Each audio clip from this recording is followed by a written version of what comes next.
Welcome back to my channel. অনেক দিন পর আমি এই রান্না নিয়ে আপনাদের সামনে চলে এসেছি। হরেক রকম রান্নাঘরে আপনাদের সবাইকে স্বাগত। তো আজকে একটা নতুন রেসিপি নিয়ে চলে এসেছি গোবিন্দভোগ চালের খিচুড়ি। আমি জানি সবাই জানে, কিন্তু এই বৃষ্টির সময় এত খিচুড়ি খেতে ইচ্ছে করছে, তাই রান্না করে তোমাদের সাথে একটু শেয়ার করে নিলাম। দেখো, এখানে গোবিন্দভোগ চাল 200 গ্রাম, 200 গ্রাম মুগ ডাল ভালো করে ধুয়ে, আলু কেটে নিয়ে ভালো করে ধুয়ে জল দিয়ে একবারে বসিয়ে দিয়েছি সেদ্ধ হওয়ার জন্য।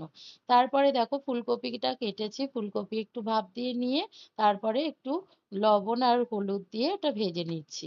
আর এই দেখো, কাঁচা লঙ্কা আর আন্দাজ মতো লবণ দিয়ে নিলাম, দিয়ে এবার একটু সেদ্ধ হতে দেব। আর এই যে ফুলকপিগুলো ভাজা হয়ে গেছে, তো ওটা উঠিয়ে নিলাম। তার সাথে সাথে আমি দেখছি যে চালটা ডালটা সবই সেদ্ধ হয়ে গেছে। তো আমি দেখো হলুদ আর লঙ্কার